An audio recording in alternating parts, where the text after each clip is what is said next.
Bonsoir à la communauté. J'ai paniqué. J'espère que vous allez bien. Aujourd'hui on se retrouve pour une vidéo compilant 10 histoires d'horreur. Vous avez à force l'habitude sur cette chaîne YouTube. On est sur l'épisode 3. Une compilation de pas mal d'histoires inquiétantes, dérangeantes et flippantes. J'espère que vous passerez une bonne nuit en les écoutant. Si vous me découvrez sur cette vidéo, n'hésitez pas à vous abonner, à liker cette vidéo si vraiment vous avez aimé les histoires et me dire finalement laquelle vous avez préféré en commentaire. Je mettrai comme d'habitude plusieurs timecodes pour vous indiquer de quoi va traiter l'histoire, si c'est une histoire de tueur en série, une histoire sur le paranormal ou une interview aussi parce qu'il y en a une seule, complètement vraie, d'une personne avec qui j'ai pu parler. Je vous laisse découvrir tout ça. Bonne vidéo à tous. Magdalena Solis, elle est née en 1945 au Mexique. Pour améliorer le quotidien de sa famille qui est très pauvre à ce moment-là, elle va avoir la contrainte de se prostituer sous la protection de son frère Eleazar. Magdalena, d'ailleurs, je l'appellerai durant toute la vidéo Mag, car c'est beaucoup plus simple pour moi-même. Et pour aussi la compréhension de l'histoire, je trouve ça beaucoup plus simple. Très influençable et abusée régulièrement sexuellement, Mag, elle va petit à petit, au cours de sa vie, sombrer dans l'horreur. Dans sa vie, elle va faire plusieurs rencontres qui vont la mener à des choses tout simplement abominables. Et la première qu'elle va faire, c'est les frères Hernandez.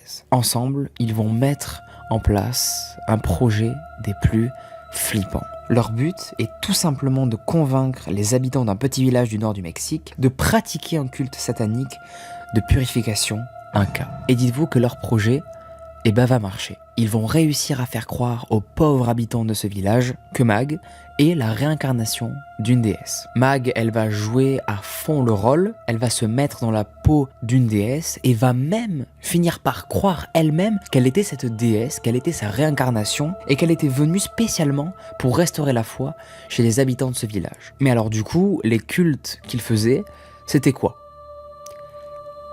Un mélange de trucs horribles. Les cultes organisés, et c'est un mélange de vampirisme, d'inceste, de pédophilie et de criminalité. Après avoir commis les 2 premiers crimes pendant ces rituels-là, Mag, elle va prendre goût à ces pratiques-là et elle va se mettre à exiger des sacrifices humains et à instaurer un rituel qui consisterait à frapper, brûler, couper et mutiler les victimes. Mag, au début, les ça la faisait kiffer, mais à force, voilà, elle s'en est un peu lassée et elle a décidé de faire de vrais sacrifices humains. À chaque rituel, c'était la même chose. Un des habitants du village était désigné pour être la victime. La victime était alors signée à mort par les autres membres de la secte. Elle était ensuite dirigée vers la déesse, qui était du coup Mag, pour qu'elle boive le sang de la victime. Et dites-vous qu'après chaque crime que faisait Mag, elle montait en cruauté. La pratique qu'elle faisait juste avant ne lui plaisait plus trop, elle s'était lassée. Donc ce qu'elle faisait là, elle disséquait le corps de ses victimes alors qu'elles étaient toujours vivantes. Ce que faisait Mag en fait, c'est qu'elle mettait le sang dans une sorte de gros bol pour ensuite le donner aux frères Hernandez pour que eux à leur tour le boivent aussi pour finir par en donner à tout le monde, à tous les membres de la secte. Ouais. Ça, c'est totalement vrai, les gars. Chaque membre de la secte était dans l'obligation de boire, après chaque rituel, le sang de la personne qui venait à l'instant même de se faire tuer et qui était peut-être encore en vie. Et il y avait bien une raison à ça, c'est parce qu'en fait, ils croyaient que cela leur donnait des pouvoirs surnaturels. Alors, est-ce qu'ils étaient fous ? Oui, mais vous allez voir qu'il y a une raison à ça, et vous comprendrez pourquoi après. Mais bon, ce qui était inévitable pour la secte arriva, un jour, ils vont se faire cramer. Cramer d'ailleurs par pas n'importe quelle personne, un enfant de 14 ans. En mai 1963, un garçon de 14 ans va être témoin de l'un de ces rituels affreux. L'enfant va être paniqué et choqué de ce qu'il vient de voir, et pendant l'espace de 25 km, il va courir pour rejoindre le poste de police le plus proche. Car oui, celui-ci se situait aussi loin. Et arrivé au poste, il va raconter directement ce qu'il a vu aux policiers. Et tous les détails. Il dit avoir vu voir des vampires boire du sang humain. À cette époque-là, la police ne va pas du tout y croire. Elle est sceptique et vont penser que ce garçon-là délire certainement. Mais néanmoins, la police, ils vont quand même se rendre sur les lieux et découvrir l'horreur. Arrivés sur les lieux, ils vont découvrir qu'il y a du sang et des corps absolument partout. L'enfant avait bien raison, ces personnes-là pratiquaient des rituels de vampirisme, des actes pédophiles et des rituels tout simplement abominables. Entre-temps, Mag avait tout prévu. Avec tous les complices qu'elle avait, elle a pris la fuite, mais ont été finalement arrêtés quelques temps plus tard dans une grande ferme en possession d'une énorme quantité de marijuana. La police, ils vont menotter absolument tout le monde, mais un des frères Hernandez essaye de résister à son arrestation, donc il va se faire abattre par la police. En revanche, le sort de son frère a bien été différent, car lui s'est tout simplement fait assassiner par l'un des membres de la secte. Ce membre-là voulait apparemment faire partie de l'un des grands prêtres de la secte, et c'est pourquoi il aurait donc tué pour prendre sa place. D'ailleurs, de nombreux membres de la secte auraient été tués par les policiers après avoir violemment résisté à la police, car à la place de se rendre, ils étaient armés jusqu'aux dents, cachés dans une grotte, dans le but de tuer les policiers, car ils préféraient faire ça que de se rendre. Cet engrenage-là les avait fait vraiment perdre la tête. Quelques personnes de la secte sont sorties vivantes de cette fusillade-là. Ils ont bien sûr été arrêtés et jugés par la même occasion, pour finir par être condamnés par 30 ans de prison. Et c'est là où j'en viens à cette fameuse réponse. Pourquoi ils ont fait ça? Eh bien tout simplement parce qu'ils étaient teubés de ouf.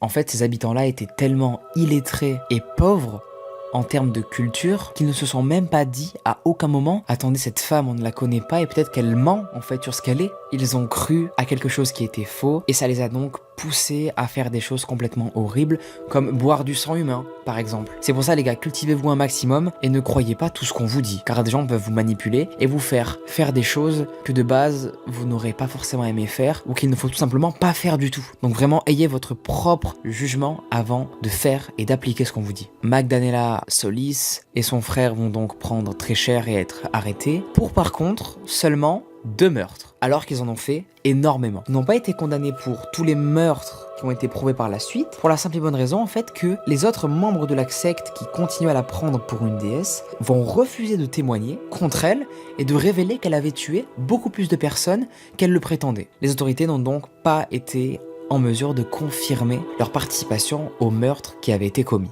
Et pourtant, c'était bien elle et les frères Hernandez qui avaient commis tous ces atroces crimes. Magdalena Solis et son frère ont donc été condamnés à 50 ans de prison. Il nous témoigne qu'il a l'âge de 12 ans au moment des faits, où il était apparemment tout seul chez lui, parce que ses parents travaillaient. Théo, il va commencer par nous décrire son après-midi, et apparemment, celle-ci était tout à fait banale. Il jouait tranquillement à la play, mais jusqu'en vient un moment où il a entendu une personne sonner à son portail. Il faut savoir en fait que chez Théo, ses parents avaient un grand portail blanc, portail qui était disposé à 20 mètres de la porte d'entrée. Donc Théo, après avoir entendu sonner à son portail, il va décider d'aller voir naturellement qui est la personne qui a sonné. Il va se diriger vers les caméras de surveillance, qui elles étaient tournées en direction du portail blanc, et ce qu'il semblait apparaître sur l'écran projetant devant la maison de Théo, c'était une camionnette jaune. Ce qui pourrait s'apparenter d'ailleurs à celle d'un facteur. Et Théo il va directement penser à ça. Mais il va trouver ça un peu bizarre et inhabituel, car normalement, un facteur ne passe pas à 18h, mais bien à midi. Théo il va trouver ça vachement étrange quand un facteur se pointe à une heure aussi tardive. Et bon, pourquoi pas. Mais Théo, il va pas remarquer que ça d'étrange. Dans la plupart du temps, les fourgons de facteurs ont une étiquette montrant que c'est bien un fourgon de facteur. Sauf que là, ce camion n'avait pas du tout d'étiquette attitrée. Théo, même s'il a quelques doutes par rapport à cette camionnette, il va quand même décider d'aller voir à son portail pour voir qu'est-ce qui se passe. Et en arrivant devant le portail blanc, Théo, il va remarquer qu'il y a une personne, un homme, qui était apparemment très grand, le crâne rasé, habillé tout en blanc, et qui va en venir à lui dire d'une voix assez grave « Bonjour, j'ai un colis pour vos voisins, mais ils sont pas là. Est-ce que je peux vous le laisser ?» Théo il va répondre à ça « Ouais, pas de soucis, laissez-le moi ». Puis Théo il va tendre les mains pour attraper ce fameux colis, mais là l'homme va le stopper tout de suite et va lui dire qu'il est beaucoup trop lourd pour lui et qu'il n'arrivera jamais à le soulever tout seul. Donc il faut qu'il le laisse entrer chez lui pour l'aider et le déposer. Théo il va en arriver à un point où tout va devenir flou dans sa tête. Il va trouver le comportement du mec devant lui très bizarre, car il va même en venir à insister énormément sur le fait qu'il veut entrer chez lui. Et Théo là il va faire une strat que je pense on aurait tous faite à sa place et qui est super intelligente. Il va dire à l'homme « Ok, pas de soucis, je vous ouvre le portail ». Sauf que, vous en doutez bien, Théo ne lui a en aucun cas ouvert le portail. Il a juste tapé un énorme sprint sur 20 mètres pour s'enfermer chez lui, prendre le téléphone fixe et appeler son père, pour lui expliquer la situation, qu'il y a littéralement un homme qui essaye d'entrer chez eux. Et son père va avoir la pire réaction possible. Il va tout simplement lui dire de laisser entrer ce mec chez eux. Alors que l'homme commence à sonner de plus en plus régulièrement et en plus de ça même crier dans le microphone des insultes à rallonge en disant que si il ne le laisserait pas rentrer chez eux, il sauterait le portail blanc qui séparait la maison et la porte d'entrée. Étant stressé de la situation, il va se munir d'un couteau de cuisine et va finir par se boucher les oreilles pour essayer comme il le peut de ne plus entendre cette sonnette qui fait que sonner depuis un bon bout de temps. Puis d'un coup, tout s'arrête. Théo va relever la tête, va regarder par la fenêtre et il va voir qu'il n'y a plus aucun homme devant sa maison, mais aussi qu'il n'y a plus ce fameux fourgon de facteur. Mais vous inquiétez pas, on a une fin à cette première histoire. Et en rentrant du taf, les parents de Théo, ils vont décider d'appeler la poste pour les prévenir que est-ce que c'est possible qu'une camionnette de la poste n'ait pas forcément d'autocollant obligatoirement. Car pour rappel, le fourgon qu'a vu Théo devant la maison n'avait pas d'autocollant attitré. Et la réponse de la secrétaire au bout du fil va être assez terrifiante. Elle va leur dire que c'est impossible qu'un camion n'ait pas d'autocollant attitré. Apparemment, tous leurs camions doivent avoir obligatoirement un autocollant pour effectuer des voyages. Ce qui veut dire donc que le fourgon et la personne qui avait devant la maison ce jour-là de Théo, c'était pas du tout un facteur, mais bien une personne totalement inconnue, se faisant passer pour un facteur.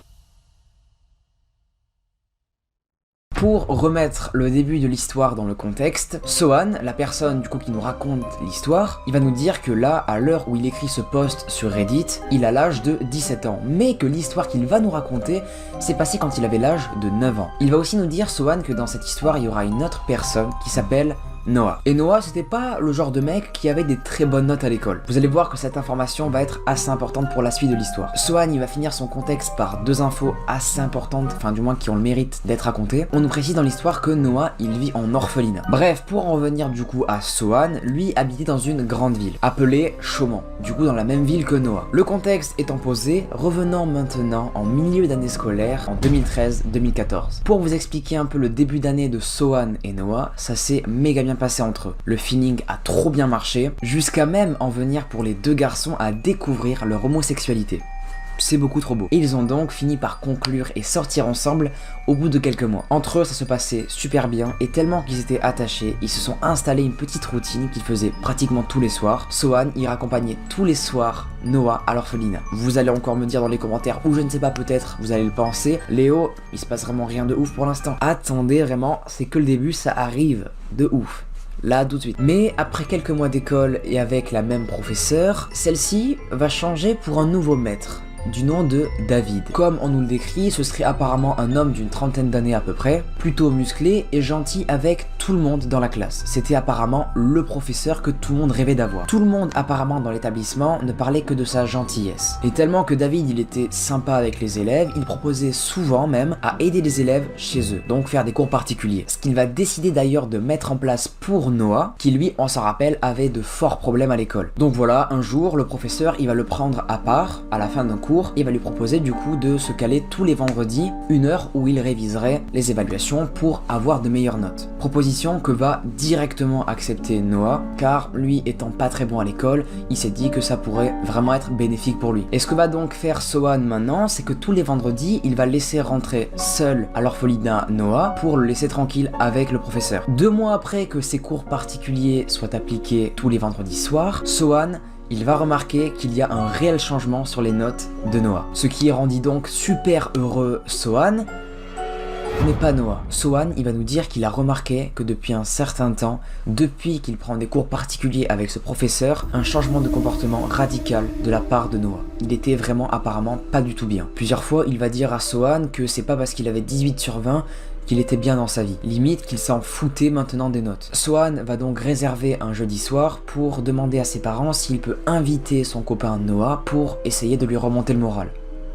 Comme il pouvait. Sa mère, sans aucune hésitation, va accepter, et le soir même, donc, Sohan s'est retrouvé avec Noah. Ils vont passer la nuit à jouer à la Wii, et à rigoler jusqu'à dîner, et finir par se coucher. Mais avant tout ça, ils vont se mettre du coup en pyjama, pour être vraiment confortable et à l'aise, et c'est justement à ce moment précis que Sohan il va remarquer qu'il y a un truc de bizarre avec Noah. Quand Noah va enlever son t-shirt pour se déshabiller, Sohan va remarquer qu'il a des bleus et des hématomes partout sur le corps. Sohan, il va directement faire le rapprochement en voyant ça que ce n'est pas une simple blessure et qu'il n'est pas seulement tombé par terre, mais que ces blessures, ces hématomes sont potentiellement l'œuvre d'un humain qui aurait du coup potentiellement taper très fort Noah. Sohan va donc lui demander mais mec, qui t'a fait ça? Et là Noah il va tout expliquer à Sohan. Il va lui dire que un mois après qu'il ait commencé ses cours particuliers, son professeur David a commencé à le toucher sexuellement et que tant qu'il ne dirait rien aux autres de ces actes horribles dont il était victime, le professeur l'assurerait de bonnes notes. Directement après avoir su ça, Sohan il s'est empêché d'aller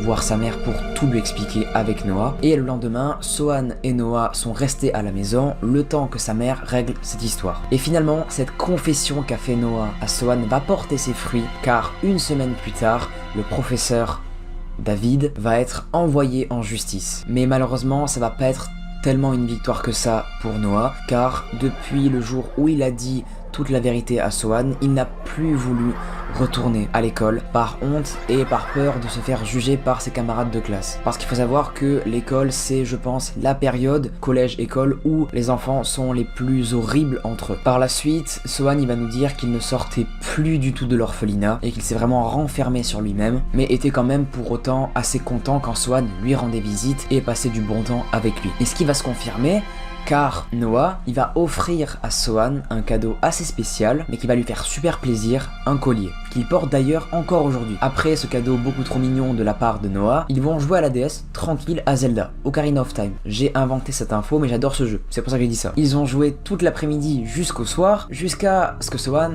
doive rentrer chez lui. Et on aurait tous aimé que l'histoire se finisse là, et que Noah, petit à petit, regagne confiance en lui et n'ait plus peur du regard des autres, parce que ce n'est clairement pas de sa faute qui lui est arrivé, mais malheureusement non.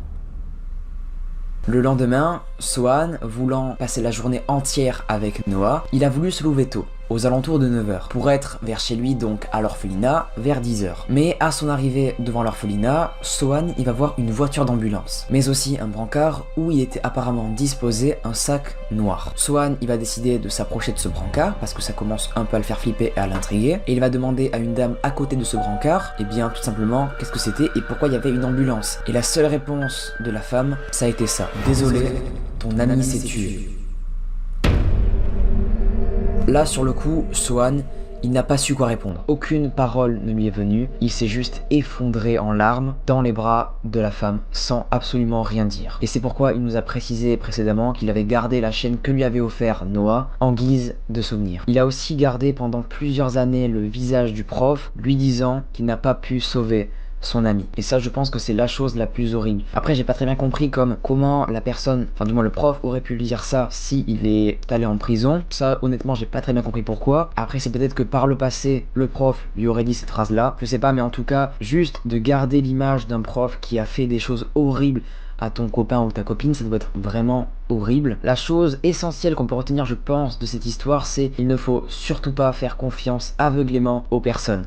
Parce que là, vous avez vu, ce professeur avait l'air très gentil au début, avait la carrure du mec méga gentil et vraiment good vibe, ce qui s'est démenti par la suite. Ce mec était un, je dirais pas le mot parce que sinon je vais me faire démonétiser, mais un énorme FDP. Cette histoire, honnêtement, elle m'a pas mal touché parce que je connais pas mal de personnes et de plus en plus de personnes sont victimes de ça, d'attouchements assez osés et assez dérangeants de la part d'autres personnes. Je trouve ça horrible si il y a des personnes qui sont abonnées à cette chaîne-là et qui ont ce genre de comportement-là avec des personnes-là. Vraiment, désabonnez-vous et bloquez-moi de tous les réseaux sociaux, s'il vous plaît. Vraiment, je ne veux aucune personne comme ça sur ma chaîne YouTube en commentaire, vraiment. Je pense que bon, il n'y en aura pas, mais on sait jamais, tu vois. Mais en tout cas, je trouve ça horrible, condamnable. Je souhaite une réussite de ouf à Sohan qui a dû vraiment en chier, en baver après l'annonce que son ami s'est tué, malheureusement. En tout cas, j'ai pris un plaisir à reporter ce témoignage pour que les gens le découvrent.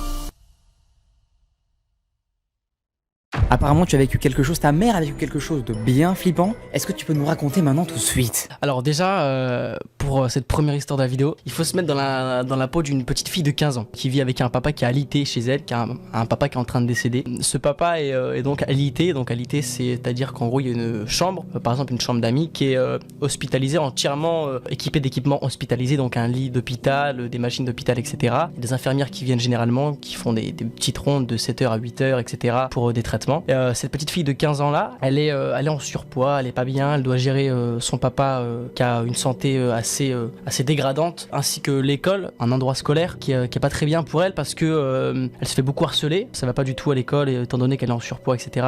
Les gens la trash talk beaucoup, d'ailleurs force à toutes les personnes qui sont en surpoids. Pire truc, harcèlement, pire truc, vraiment. Et donc cette petite fille là, ça va être compliqué pour elle. Elle va grandir avec des choses qui sont compliquées pour une petite fille de 15 ans, mais c'est une femme forte, donc elle va rester grande jusqu'au jour où son papa va décéder. Donc là, la famille est down, le frère, cette petite fille là justement de 15 ans, la maman, ils vont être down, le papa décède, donc c'est super triste. Cette fille là va être morte de l'intérieur, on va pas se le cacher, à 15 ans quand tu perds ton papa c'est super compliqué. Et ils vont faire un constat de jour en jour, plus le deuil passe et plus tout ce qui définit le temps va s'arrêter. Donc le premier jour ils vont se rendre compte, en fait il y a une grande comptoise qui est au bout du couloir, au bout d'un grand couloir. Une comptoise c'est un espèce de meuble vertical, tu vois, avec une horloge en haut et ça fait dong.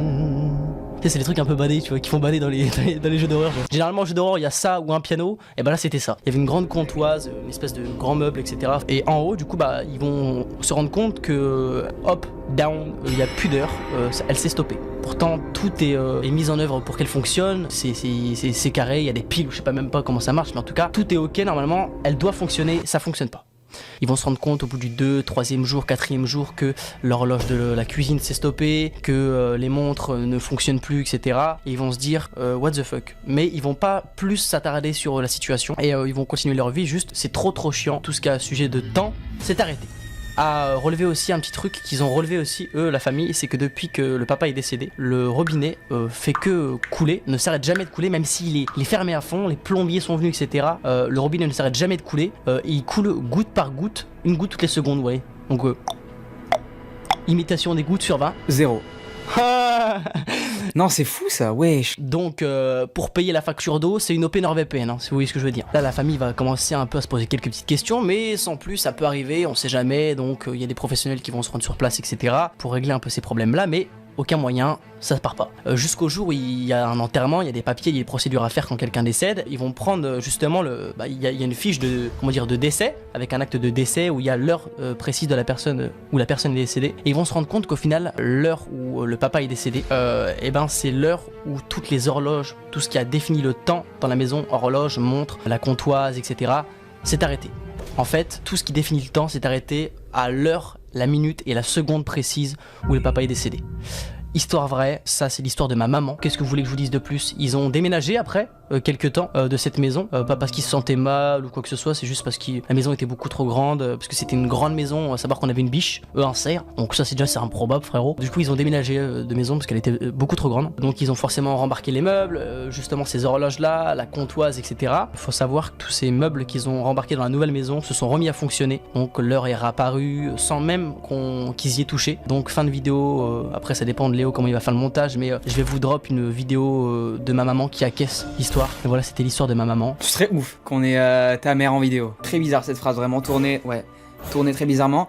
Mais ça pourrait être trop cool qu'on ait une sorte de preuve en mode. Il y a beaucoup de personnes qui vivent ça sur internet. Je vois beaucoup de témoignages sur Reddit comme ça, de personnes qui décèdent. Et après, tu sais, les proches ils se rendent compte que finalement, l'horloge s'est arrêtée à l'heure de la mort de la personne. C'est fou, c'est ce genre d'histoire, il y en a plein. Et ta mère, je pense, fait partie de ces personnes qui ont vécu ce genre d'histoire paranormale complètement, je trouve, terrifiante. Bah, c'est ça, puis en vrai, ce qui est incroyable, c'est de voir qu'en fait, tout ce qui définit l'espace-temps, tu vois, ça s'est arrêté. Comme si la maison s'était éteinte le jour où son papa est décédé. Et ça, je trouve ça incroyable. En tout cas, ça m'a fait super plaisir. C'était la petite histoire de ma maman. Donc, j'espère qu'elle vous a fait kiffer. MRC la daronne, un maximum de. Qu'est-ce qu'on peut mettre de trucs drôles? De chou-fleur. Chou-fleur, ça va être pas mal en commentaire, pourquoi pas. Le référencement sera nul de ouf, à cause de toi, par ta faute, mais on s'en fout en vrai.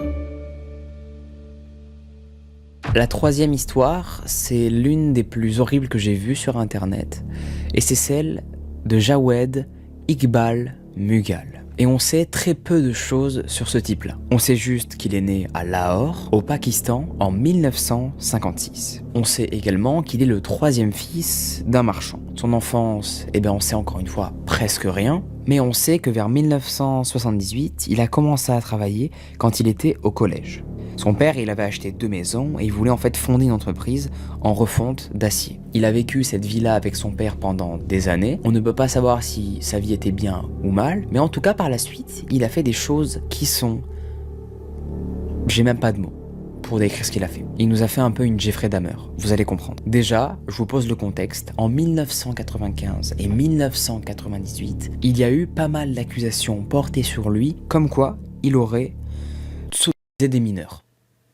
Cette histoire-là, elle n'a pas été avérée, mais en tout cas, elle est assez floue. Une autre version dirait même que Jawed, il avait été mis en prison et libéré grâce à quelqu'un qui aurait payé pour lui. Mais dites-vous que Jawed n'a jamais été inquiété pour avoir fait ça.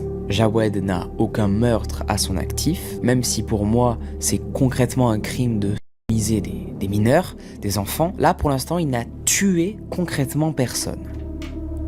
Mais ça va arriver. On ne sait pas exactement quand, concrètement, ont débuté les meurtres de Jawed, mais on sait qu'ils auraient duré pendant l'espace de 18 mois et ont cessé fin 1999. La plupart de ces victimes, comme l'ont remarqué la police, étaient souvent des orphelins, des enfants des rues, des fugueurs, tous âgés de 6 à 16 ans. Sa technique était très simple, il les approchait, leur promettant du travail et de la nourriture. Et une fois qu'il avait établi une confiance, ce qu'il faisait, c'est qu'il leur demandait de le suivre dans sa maison pour, par la suite, les droguer, les dénuder et leur demander d'insérer parfois des objets pointus dans leur rectum, avant de les étrangler avec une chaîne en fer. Après ça, il continuait l'horreur, il les démembrait et les plaçait dans une cuve d'acide chlorhydrique afin de dissoudre leur corps et qu'il n'y ait aucune preuve de ce qu'il leur avait fait subir. On pourrait croire que tout ça, il le faisait seul, à l'abri des regards, mais non, il avait 3 complices. Ces 3 complices, c'étaient ses colocataires. Leur rôle était surtout de prendre les photos des victimes au moment où Jawed commettait ses crimes. Pendant que Jawed commettait l'impardonnable, eux écrivaient les noms, âge et date de décès dans les carnets. Et pour tout ce qui était effet personnel des victimes, tout ça s'était caché dans des boîtes pour ne laisser aucune trace, pour éviter tout doute de la police. Ce qu'il avait l'habitude de faire aussi, Jawed, c'est de verser dans les égouts les restes liquéfiés des corps de ses victimes, qu'il avait mis du coup dans l'acide chlorhydrique. Comme pour l'histoire de Jeffrey Dahmer, l'histoire que vous connaissez tous sûrement, les voisins, ils ont commencé à en avoir marre de l'odeur. Souvent, dans leur immeuble, oui, l'odeur des égouts remontait fréquemment, même dans leur rue, et donc c'était vraiment désagréable pour leurs voisins. Ils se sont donc plaints, mais ne savaient pas qu'il y avait en réalité, derrière cette odeur-là, quelque chose de réellement affreux. Des gens qui mouraient petit à petit, jour après jour, de plus en plus. Jawed avait trop peur de se faire cramer par ses voisins et a donc décidé d'aller jeter les corps dans la rivière Ravi. Et dites-vous que chaque crime qu'il faisait lui coûtait exactement 120 roupies, 2,40 $. Rien de fou. La plupart de l'argent souvent était dépensé pour acheter de l'acide chlorhydrique pour dissoudre les corps. D'ailleurs, ce n'était pas Jawed qui s'occupait d'acheter l'acide, mais bien une autre personne. Cette personne, c'était Ishaq Bila. Et vous verrez qu'elle reviendra plus tard dans l'histoire. Au fil du temps, les gens et même la police se sont rendus compte que énormément de personnes disparaissaient sans laisser aucune trace du jour au lendemain. Donc, au fil du temps, une chasse à l'homme a commencé à débuter. Mais malgré de nombreuses arrestations, malheureusement ça va rien donner. La police ne va trouver aucun coupable à toutes ces mystérieuses disparitions d'enfants. Mais c'est alors que quelque chose d'inattendu va se produire. En décembre 1999, la police, ils vont recevoir une lettre de quelqu'un qui avoue avoir tué plus de 100 personnes. Et cette personne stipule n'avoir aucun remords. Cette personne, vous l'aurez peut-être deviné, mais c'est Jawed. Il va se vendre, mais va avoir peur que la police vienne le tuer. Alors, ce qu'il va faire, c'est se rendre au siège du journal Daily Jong, mais va quand même se faire arrêter, ainsi que les complices qu'il avait. Son domicile va bien évidemment être fouillé par les agents de la police, et ce qu'ils vont trouver est tout simplement ultra badant. Au cours de la perquisition dans le domicile de Jawed, les agents y vont retrouver des preuves comme des taches de sang sur les murs et les planchers. Ils vont aussi retrouver la chaîne qui a servi à étrangler toutes les victimes qu'a pu avoir Jawed dans le passé, quelques bouteilles aussi d'alcool et d'acide, des masques à gaz, une collection d'environ 100 photos des victimes, un gros tas de vêtements et le fameux carnet. Le fameux carnet qui contenait l'âge et le jour où les victimes étaient décédées, enfin du moins avaient été tuées par Jawed. C'est peut-être mieux formulé comme ça. Mais la visite de l'horreur n'était pas encore finie pour les policiers. Ils ont aussi découvert dans un bain d'acide les restes de 2 enfants.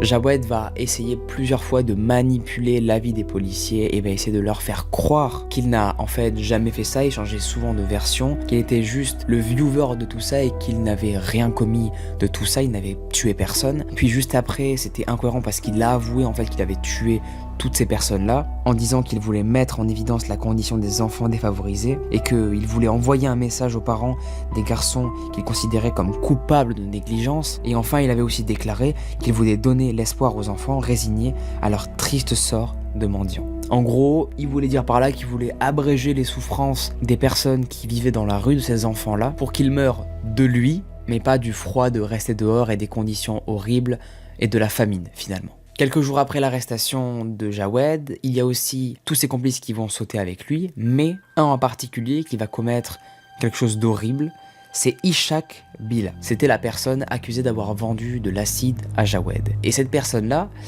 eh bien, elle va se suicider. Ishaq Billah, la personne qui a été accusée d'avoir vendu de l'acide et d'avoir participé au viol, se suicidera en sautant par la fenêtre du 3e étage d'un quartier général de la police. Selon plusieurs témoins, il serait mort instantanément. Le 16 mars 2000, le juge Ala Buksh Ranja l'a reconnu coupable de 100 meurtres et l'a condamné à mort. Il y avait, dites-vous, plus d'une centaine de personnes qui avaient témoigné contre lui et qu'il ne lui souhaitait qu'une chose, c'était qu'il soit pendu. Le juge avait même déclaré « Vous serez étranglé jusqu'à ce que mort s'en suive devant les parents des enfants que vous avez tués. Votre corps sera ensuite découpé en 100 morceaux et placé dans l'acide, comme vous l'avez fait avec ces enfants. » Bien sûr, tout ça, vous l'aurez deviné, a créé une polémique. Ce qu'a dit ce juge à ce moment-là a été beaucoup remis en question et au final, personne n'a été condamné à mort, mais tout le monde s'est pris la prison à vie. Ma caméra n'a plus de batterie, mais c'est pas grave, on continue, vous inquiétez pas, vous avez toujours ma voix. Et c'est le plus important. Sajid Ahmad a été aussi condamné lui à mort car il était aussi un complice de Jawed. Un garçon nommé aussi Mohamed Sabir a été condamné à 42 ans de prison. Il avait lui à ce moment-là 13 ans. Et Naden Mohamed, le dernier complice, lui, a été condamné à 182 ans de prison. Et il avait à ce moment-là, lui, 15 ans. Et a été accusé de 13 meurtres. Jawed a donc, comme vous l'aurez compris, pris de la prison à vie et a d'abord tenté de 2 fois en prison, mais sans succès. Il était vraiment persuadé que la police conspirait contre lui. Plutôt que de subir ce jugement, Iqbal et donc un complice à lui se sont, comme vous l'aurez peut-être deviné, suicidés en prison en octobre 2000. Iqbal et son complice Sajid Ahmad ont été retrouvés morts dans la matinée du 8 octobre 2001 dans la prison de Kot Lakpat. Plusieurs théories vont voir le jour, des gens diraient qu'ils auraient été empoisonnés, puis une seconde version dirait qu'ils se sont pendus avec des draps, et une dernière version raconterait qu'un agent pénitentiaire aurait d'une certaine façon contribué à la mort des prisonniers. Mais en fait, on n'est sûr de rien. Mais tout ça pour dire que Iqbal avait 45 ans et Ahmed environ 17 ans. Marie, elle est née le 26 mai 1957 à Newcastle, en Angleterre. Elle va grandir avec son père, faux, elle n'a pas de père. Enfin du moins, elle n'a pas la connaissance de l'identité de son père biologique. Mais cependant, pendant la majeure partie de sa vie, elle a accepté que son père serait Billy Bell. Vous allez me dire, c'est qui Billy Bell? Et c'est compréhensible. Ce fameux Billy Bell n'était pas du tout un héros ou bien une star qu'elle aimait beaucoup, à laquelle elle s'identifiait, mais bien un criminel, aguerri pour plusieurs cambriolages. On peut remarquer qu'on est déjà sur une enfance qui est, voilà, très mal basée. Au niveau idole, tout ça, bon, c'est pas top pour l'instant, mais peut-être ça améliorera. Non, pas du tout, ouais. Ça va être encore pire que ça. Et ça va être encore pire à cause de l'enfance de Marie, qui l'a pas mal influencé sur ce qu'elle allait faire plus tard. La mère de Marie, en raison de son métier, elle va être méga absente pour sa fille. Marie va être son premier enfant d'ailleurs lorsqu'elle avait 17 ans. Détail triste qui en vaut le détour, selon plusieurs opinions des amis proches de la famille, Marie, pendant son enfance, aurait été maltraitée par sa mère. Comme l'a décrit même un témoin oculaire, Betty aurait une fois tenté de tuer sa propre fille en la jetant de la fenêtre et en lui faisant aussi consommer des somnifères. Cette chute, malheureusement, s'est produite un jour, c'est arrivé. Sa mère l'a jetée de la fenêtre et a provoqué du coup chez elle pas mal de lésions cérébrales. Et pour aller encore dans le plus sombre, à l'âge de 4 ans, Marie, elle va se faire agresser sexuellement par les clients de sa mère. Les clients de sa mère qui étaient des fans de prostituée. Car oui, sa mère était une prostituée. Elle était obligée de faire ce métier pour survivre et nourrir sa fille, qu'elle maltraitait. Donc, un peu con, ouais, c'est totalement contradictoire de fou. Cependant, ça n'a jamais été précisé concrètement que ce qu'elle va faire par la suite d'horrible était dû à la chute et aux abus qu'elle avait subis d'affreux. Personnellement, je pense que tout ça est lié parce qu'on va apprendre que la zone préfrontale de son cerveau a été très endommagée. Toute la zone qui était liée aux activités contrôlées à la prise de décision était très endommagée. C'est pourquoi je pense qu'il y a un petit peu un lien. Mais on y reviendra plus tard. Parce que maintenant, on va en venir à l'élément qui a bouleversé une famille et qui a traumatisé pas mal de personnes à cause d'une simple enfant. Le 25 mai 1968, Mary-Bell a étouffé un garçon de 4 ans du nom de Martin Brown dans une maison déserte. Au début, les gens vont penser que Mary a commis ce crime seule, mais pas du tout. Le 31 juillet de la même année, Mary, avec son amie Norma Joyce Bell, qui avait alors 13 ans au moment des faits, a commis un autre crime, accompagnée de sa pote. On raconte qu'après le premier crime, Mary et Norma étaient entrées dans un centre de jardinage pour seul but tout détruire. Et dans ce centre justement, c'est là où les policiers ont découvert qu'elles avaient laissé derrière elles des notes disant noir sur blanc que c'est bien eux qui avaient commis ce crime auparavant. Mais l'incident, il va être totalement évité par les policiers et ils vont penser que c'est tout simplement un canular. Je vais passer un petit disclaimer pour les personnes qui ne veulent pas entendre ce que je vais dire maintenant parce que c'est assez glauque. Plus tard, les enquêteurs ils vont prouver que Mary était revenue sur le corps de la victime de son deuxième crime qu'elle avait commis dans le but très simple de graver sur le ventre du petit garçon un M à l'aide d'une paire de ciseaux.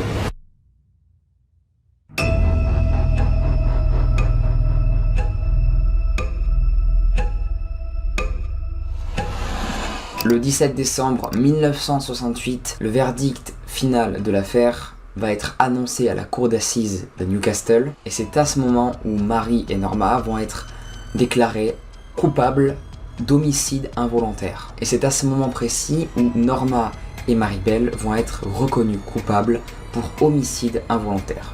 Involontaire pour la simple et bonne raison que les psychiatres qui ont été appelés par le tribunal ont constaté très vite que Mary avait un gros souci mental et qu'elle avait pas mal de symptômes de psychopathie. La peine de Mary va être allégée à cause de ses déficiences mentales. Elle a été même présentée comme étant un risque très grave pour les enfants, qui a donc décidé par la suite de la condamner à 12 ans de prison. Et souvenez-vous de sa mère, qui elle avait des problèmes de fric un peu. Elle a décidé de raconter l'histoire de sa fille pour se faire de la moula. Mais ça ne s'est pas arrêté là, elle va aussi décider de vendre des notes de sa fille que soi-disant elle avait écrites, alors que pas du tout, c'était clairement sa mère qui faisait genre qui avait écrit ces notes, comme elle était devenue connue dans le monde du crime, pour que les gens, hop, rachètent ces notes qu'elle n'avait pas du tout écrites. Vraie femme d'affaires la daronne, on est sur une waouh. Elon Musk, pas du tout ça le terme. Et finissons-en avec cette histoire. En 1976, Mary elle va être transférée dans un établissement, et pas n'importe lequel. Ce lieu était destiné pour les jeunes contrevenants à la prison. Un an plus tard, Mary va tenter un petit truc, c'est de s'échapper littéralement de cet établissement qui l'avait accueilli pour la soigner. Bien évidemment, cette histoire a fait la une des journaux, et elle a donc perdu tous ses avantages qu'elle avait en prison pendant 28 jours. Mais elle va quand même finir par être libérée en 1980 à l'âge de 23 ans. Elle n'a pas eu d'adolescence, vraiment. Elle a fait toute son adolescence en prison. C'est normal en vrai, parce qu'elle a tué des gens. Un petit peu normal. Pour finir, après sa sortie en prison, elle a réussi à obtenir l'anonymat public et a été autorisée à utiliser un nouveau nom pour mener une vie sans problème. Ce qui veut dire qu'à tout moment, Mary-Bell est votre pote et vous le savez pas, parce qu'elle a un nouveau nom, elle a une nouvelle identité, une nouvelle manière d'interagir avec les gens qui est peut-être pas de tuer les gens, hein, dès qu'elle le voit, wow, ouais, salut mon gars, là, hop, je te tue. Non, peut-être pas ça, ce serait con, sinon elle revient en prison finalement. Peut-être qu'elle a été arrêtée à nouveau, on ne sait pas du tout, parce qu'on ne sait plus qui c'est, comme elle a obtenu l'anonymat.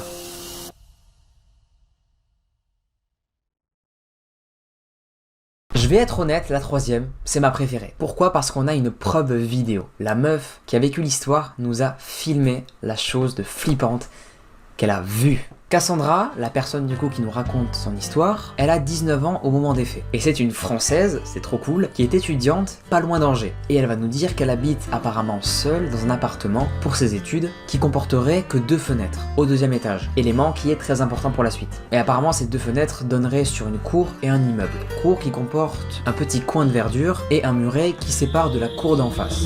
Bref, début novembre, les parents de Cassandra, ils vont venir la voir pour lui rendre visite. Et son père, à Cassandra, il va remarquer un truc un peu chelou. Une échelle en bois est disposée contre le muret de l'immeuble où est son appartement. Et là, son père, en rigolant, il va lui dire « Ah, ça doit être sûrement un cambrioleur qui répare son coup, sûrement. » La vanne, c'est une blague, non? Ok, ouais. Waouh. Et un soir dans la semaine, Cassandra, elle va rentrer chez elle un peu plus tard que d'habitude. Et elle était épuisée de sa journée de taf. Elle rentre donc chez elle pour se prendre un petit bain dans sa salle de bain qui était disposée juste à côté de sa chambre où la porte donne sur la cour. Après sa douche, elle se prépare pour aller dormir. Elle se dirige donc vers son lit en ayant le nez fixé sur son téléphone. Et machinalement, elle va regarder vers sa fenêtre et elle va voir la chose qu'aucun être humain aurait aimé voir. Il y a un homme avec un bonnet en surpoids qui est face à sa fenêtre au 1er étage. À même pas 2 cm en la fixant. Il la regardait tout en descendant de l'échelle sur laquelle il était. Cassandra va être horrifiée de la découverte et va s'empresser d'aller dans son salon pour reprendre ses esprits parce que là, c'est chaud. Elle va essayer, même si elle est beaucoup paniquée, d'appeler la police, mais également de prendre des photos de l'individu. Et apparemment, Cassandra aurait entendu ce mec-là partir avec son échelle en courant. Mais malheureusement, elle n'a pas réussi à prendre de photos ou même de vidéos car elle était beaucoup trop apeurée de la situation. Mais heureusement, la police s'est finalement ramenée plus vite que prévu. Et ils n'ont, eux, malheureusement, rien vu quand ils sont arrivés chez Cassandra. La police, ne pouvant donc rien faire, a fini par partir en disant à Cassandra de faire vraiment gaffe et de les appeler si ce mec-là reviendrait chez elle. Et le lendemain, ne vous inquiétez pas, il n'y a pas de rebelote. À ce niveau-là, Cassandra, elle a essayé de trouver des indices sur ce mec qu'il aurait pu laisser et elle a regardé à nouveau sa vidéo qu'elle avait prise. Bon, moi j'arrive pas perso à la voir, pas très mal à distinguer. Vous, je ne sais pas si vous y arriverez, mais elle a pris une vidéo et on arrive un peu à voir ce mec apparemment d'après elle. Voici la vidéo.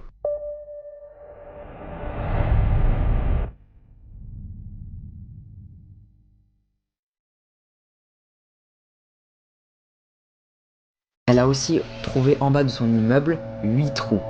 Comme si la personne avait planté 8 fois l'échelle. Ça veut dire que probablement ce mec là en fait venait régulièrement la nuit pour observer Cassandra dormir. Cassandra, elle va directement penser ça parce que personne ne viendrait la journée prendre le risque de stalker une personne ou même la regarder dormir. Et elle va finir par un petit souhait qu'elle a. Elle aimerait trop retrouver ce gros pervers pour ne pas qu'il fasse la même à d'autres filles et qu'il soit finalement arrêté par la police et mis en prison. Mais non, malheureusement, parce qu'on n'a pas trouvé ce mec. Horrible cette fin d'histoire.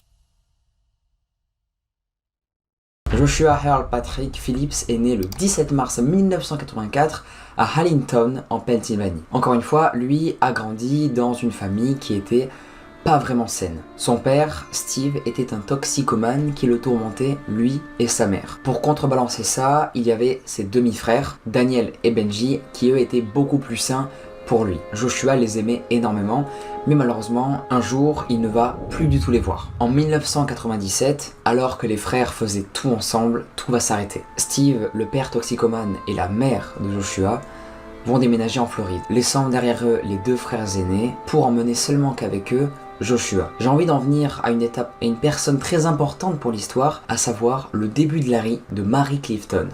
Vous allez comprendre qui c'est. Mary Clifton, elle est née le 17 juillet 1990 et va vivre une enfance des plus saines, contrairement à Joshua. Et pourquoi, vous allez me dire, je parle de Mary Clifton? Tout simplement parce que elle était dans la même ville où venaient de déménager Joshua et ses parents. Et comme ils étaient voisins, à plusieurs reprises, Joshua et Mary se mettaient à jouer ensemble. Pour l'instant, rien de bien méchant. Jusqu'à ce qu'il arrive un drame le 3 novembre 1998. Joshua, alors que ses parents travaillaient, il va proposer à Mary Clifton de venir jouer avec elle au baseball. Celle-ci va accepter et va donc courir vers sa maison pour venir jouer dans la maison de Joshua. Sauf que ça ne va pas se passer comme prévu. Malheureusement, par excitation, accidentellement, Joshua va frapper à l'œil avec sa balle Mary. Joshua n'a pas le réflexe d'appeler les pompiers ou même ses parents. Il va faire quelque chose d'absolument glauque. Effrayé par ce que vont dire ses parents de la situation, il va décider de traîner Mary Clifton, qui elle est en pleurs dans la maison, pour finir par l'étrangler et la frapper avec sa batte de baseball. Joshua, il ne va pas savoir quoi faire et il va donc décider de cacher le corps de Mary décédée sous son lit pour que ses parents ne découvrent pas l'horreur. Il aurait pas dû faire ça. La même journée, à 17h, la mère de Mary Clifton va signaler à la police que sa fille a disparu. Joshua, lui, dans sa chambre, était en panique et va entendre, à un moment donné, quelqu'un gémir. Comme si le corps qui était sous le lit n'était pas du tout décédé. Quand il va se pencher pour voir si elle est toujours en vie, il va voir le corps de Mary trembler de peur et gémir. Alors ce qu'il va décider de faire, c'est prendre un poignard, lui trancher la gorge et lui mettre plein de coups dans le ventre. Il va faire ça en enlevant le matelas à travers les lattes du lit. Et après avoir commis ce meurtre sanglant, il va remettre tranquillement ce matelas comme si rien ne s'était passé. Les autorités pendant ce temps-là vont se mettre à la recherche de la petite fille et même Joshua, le meurtrier, le petit garçon, va se mettre à chercher Mary pour que personne ne se doute que c'est lui qui l'a tué. Quand il s'est fait arrêter, il a expliqué en fait aux enquêteurs qu'il s'est créé en fait un monde autour de lui inconsciemment et il s'est fait croire en fait à lui-même que tout ça n'était jamais arrivé. Son cerveau l'a programmé pour qu'il se dise ok non, ok cette fille a disparu mais ce n'est pas moi qui l'ai fait, j'ai rien fait.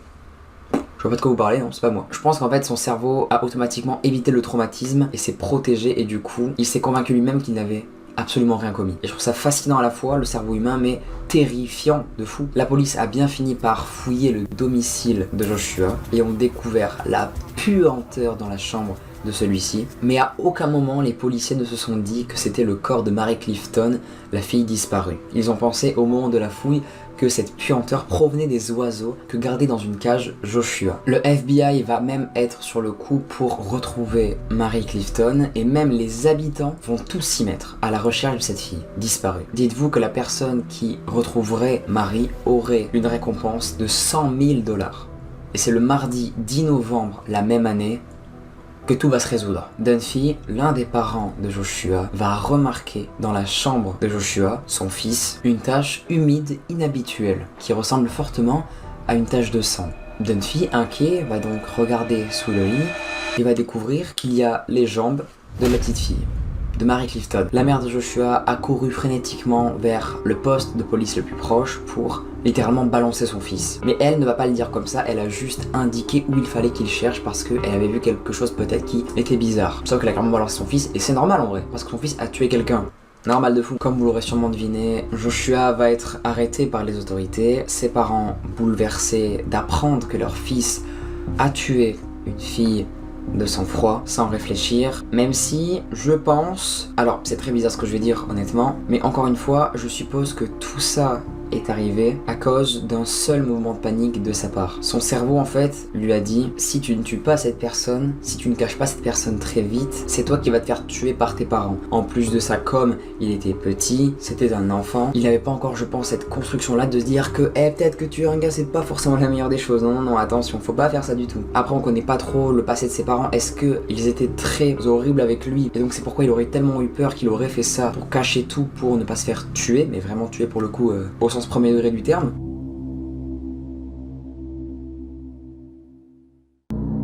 En septembre 2022, j'ai posté une story dans laquelle j'annonce que j'ai tourné l'une des plus grosses vidéos de ma chaîne. J'ai tourné ce matin la vidéo qui marquera le plus ma chaîne YouTube.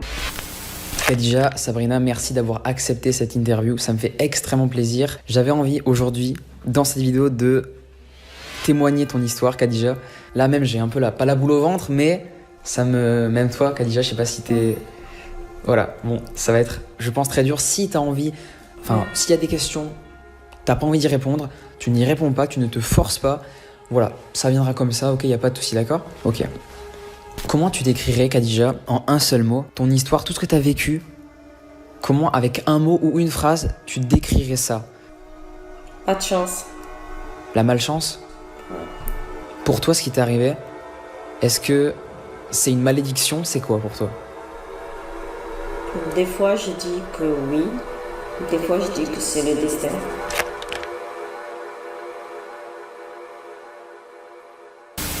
Un jour, il y a, comme tu me l'as bien raconté, tu me dis si je me trompe, hein, d'accord? Il y a t'es appelé par la police, c'est ça? En France, donc toi tu es en France à ce moment-là, la police t'appelle et t'annonce du coup que ton fils, c'est ça, a été pendu. Dehors, dans la terrasse de son meilleur ami. Ils l'ont trouvé pendu et ils ont fait une enquête. Ils ont trouvé son téléphone cassé en miettes. Et quand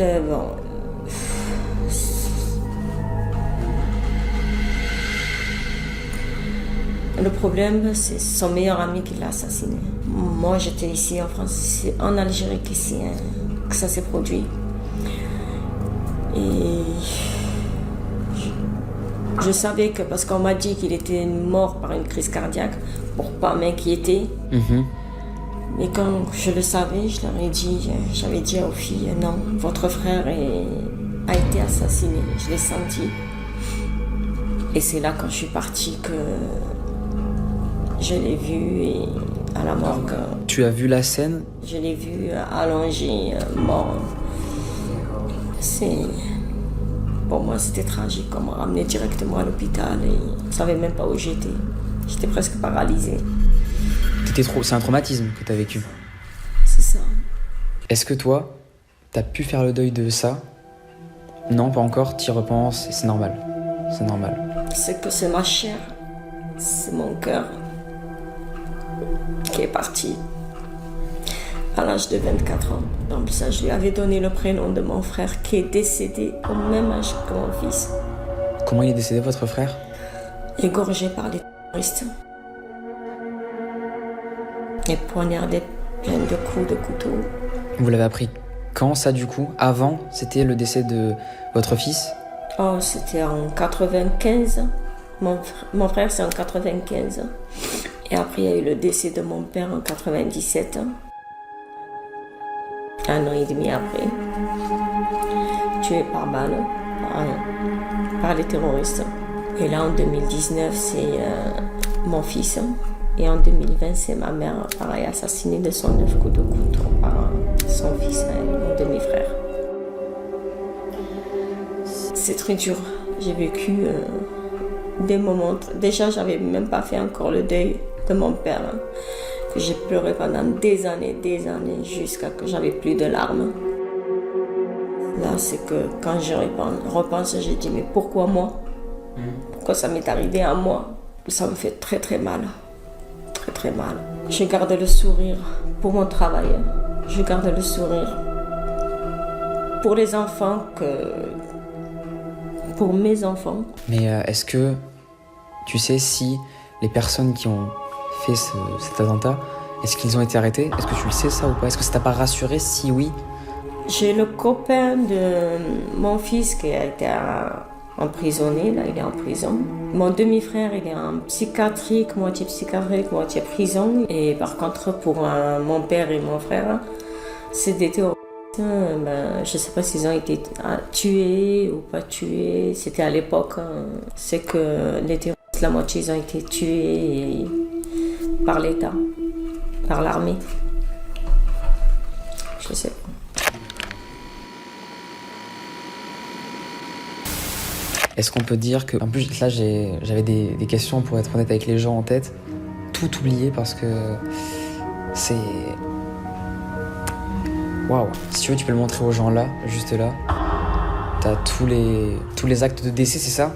Oui, c'est marqué, là c'est marqué égorgé, là, non, ça c'est égorgé, pardon, ça c'est tué par balle. Pareil, c'est le décès de mon fils, il est mort le 20 août.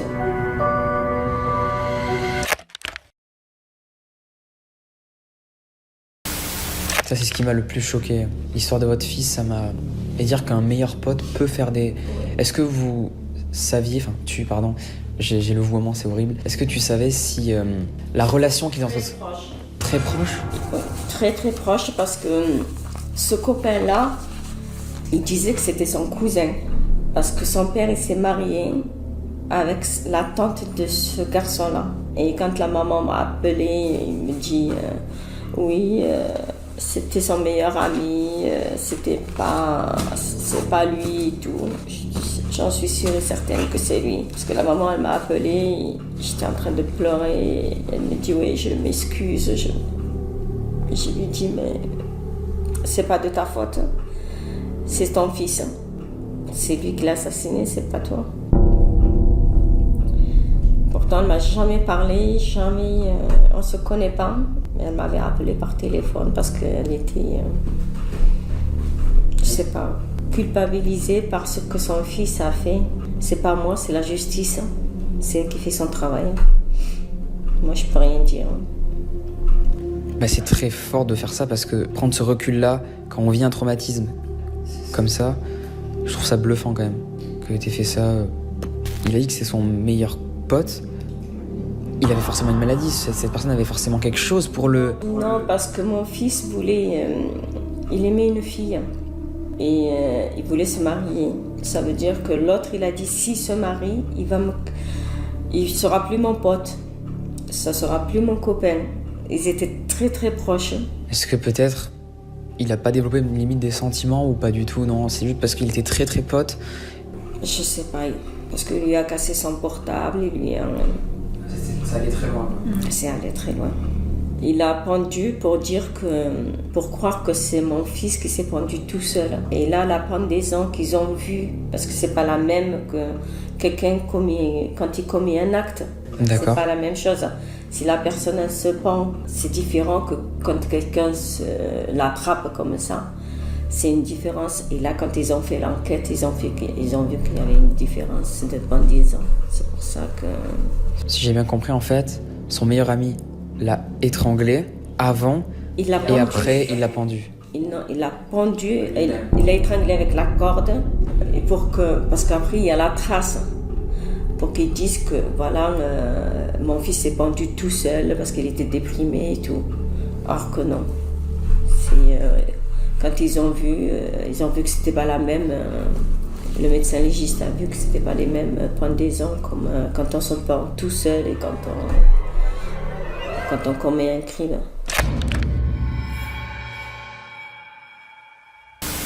Comme quoi, ça peut des fois, juste des relations amoureuses peuvent entraîner des crimes. Horrible, hein, pour le coup.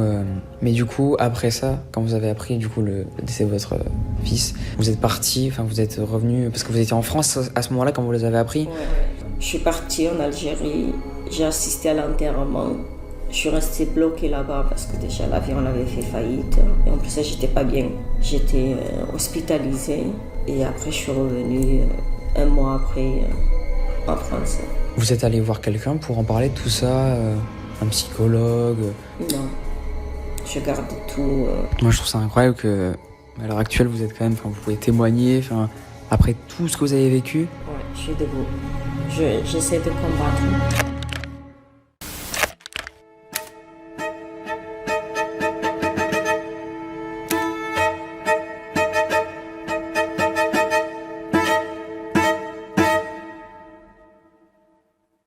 La personne dont on va parler, c'est Brandon Lee. Brandon Lee, pour ceux qui ne le connaissent pas, c'est un acteur américain qui est né le 1er février en 1965 à Oakland, en Californie. Brandon, comme vous l'aurez peut-être deviné à son nom de famille, est oui le fils de Bruce Lee, l'acteur qui est le plus connu pour avoir fait de nombreux arts martiaux. Et sa mère, c'est Linda Lee.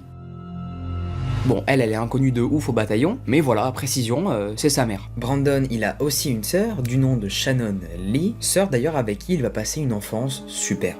On pourrait dire que leur famille est idéale. Jusqu'au jour où la famille Lee, ils vont être mis au courant d'une nouvelle qui est tout simplement abominable. Leur père, Bruce Lee, est mort.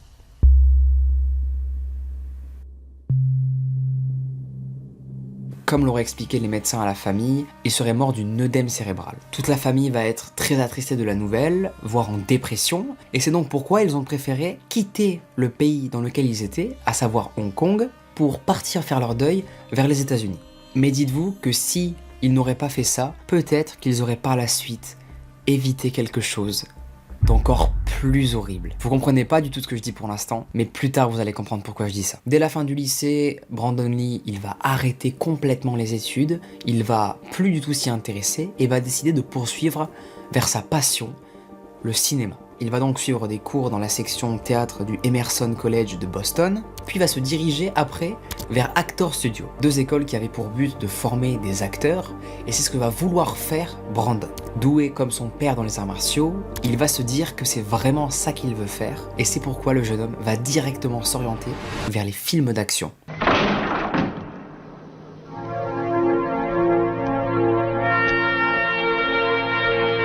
Le premier rôle qu'il va avoir, c'est dans un film d'arts martiaux, L'héritier de la violence. Film de kung-fu qui est très connu, je sais pas si des gens l'ont vu parmi vous. Puis il va décrocher à nouveau un second rôle qui est censé à ce moment-là bouleverser sa carrière, le faire littéralement exploser. Et voici le synopsis. Un guitariste mort, revenu à la vie pour se venger des auteurs de son meurtre.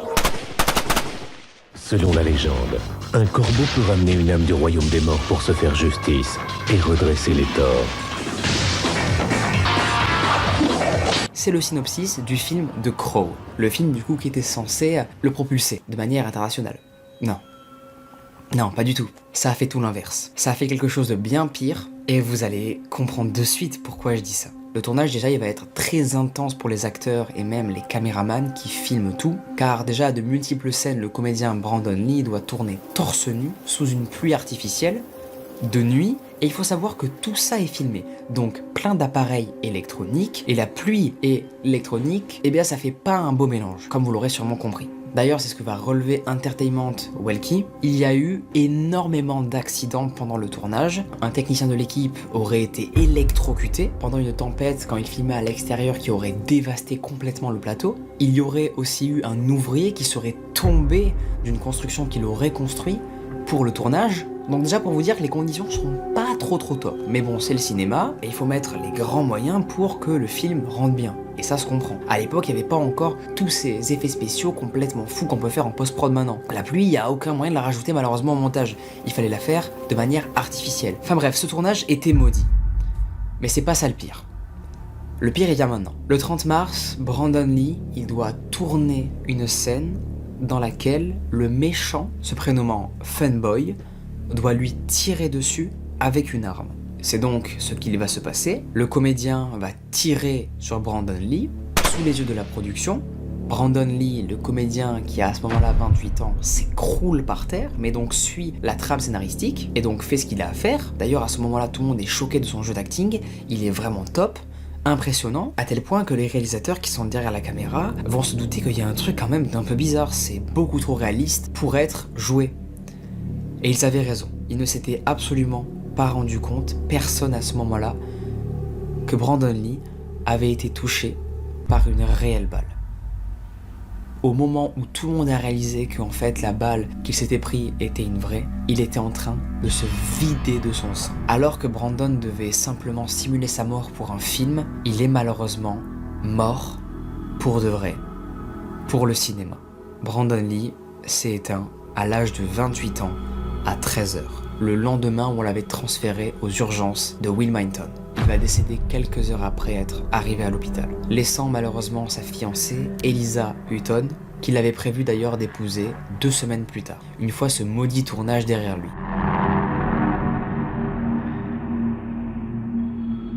Plein de rumeurs ont suivi cette histoire après qu'elle ait été relayée dans la presse. Beaucoup de personnes vont dire que ce serait une vengeance de la mafia chinoise, mais le procureur ne va pas entendre les complotistes et va simplement en déduire que c'est une simple négligence lors du tournage. Par contre, dites-vous que le film, il est sorti en salle.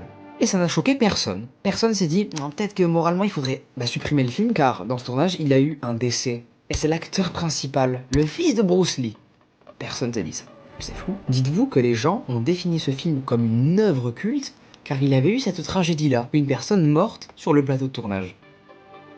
C'est des fous les gens. Alors pour vous c'est quoi? Est-ce qu'il y a une histoire de vengeance de la mafia chinoise ou même qu'une personne a voulu nuire à la carrière de Brandon Lee, lui en voulait terriblement et a donc remplacé la balle, enfin la fausse qu'il y avait par une vraie? Est-ce que ce n'est tout simplement pas un manque de peau et que, je ne sais pas moi, que la production allouait des armes qui étaient chargées, des armes qui n'ont donc pas du tout vérifié à l'avance? Peut-être que c'est une erreur de la production.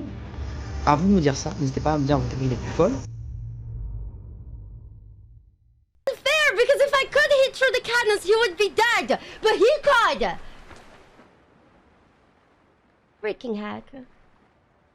Guys, where's my boat? Yeah, my boat is there. It's okay, we're good. Man. Should I take my ship again? Oh, fuck, it's gonna be so far. Oh my god.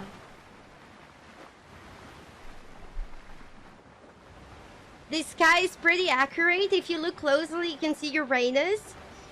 I see Uranus in the sky. If we... Pretty sunrise, very pretty. Should we just spawn the big ship? What happens? No, we had never been to that island. So we can't. Guys, if I spawn my big ship, do we have to do the entire ship fight again? Because that fight was really hard.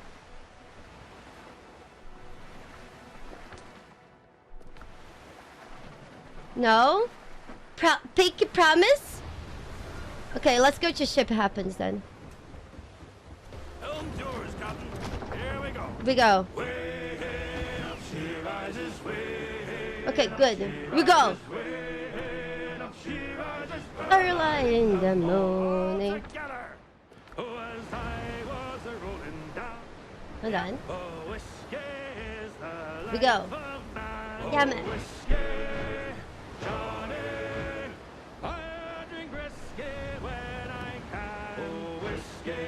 Calm. Calm. Is this the right direction even? Guys, is it bad that I'm getting distracted by loot? But look, the loot is glowing blue!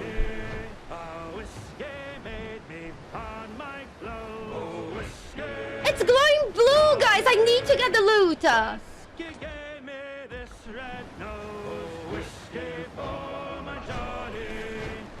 We need to! No, we can't ignore the booty. We'll go from around this island. We go. Yeah, the loot doesn't collect itself. We'll go in the way that the loot is making. No, it's not sad. Even though it's blue. Can we use those box of nails to craft anything that we actually need nails for?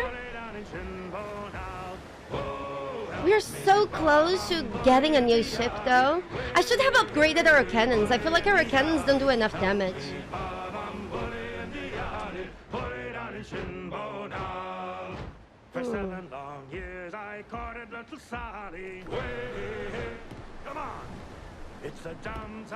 Loot brings coin and coin brings... We could get a new cannon already though.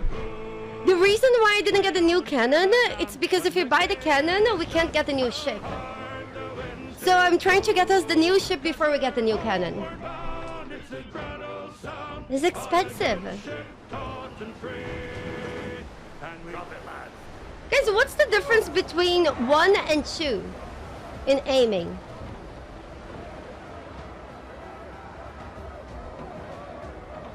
You see the balls?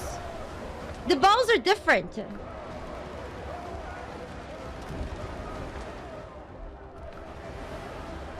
Listen here.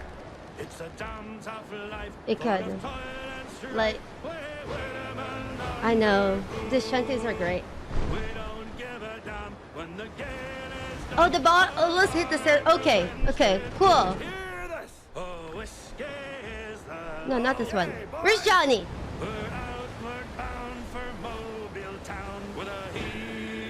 I see. Oh no no no no no no no no! We cannot start fight. Golden loot!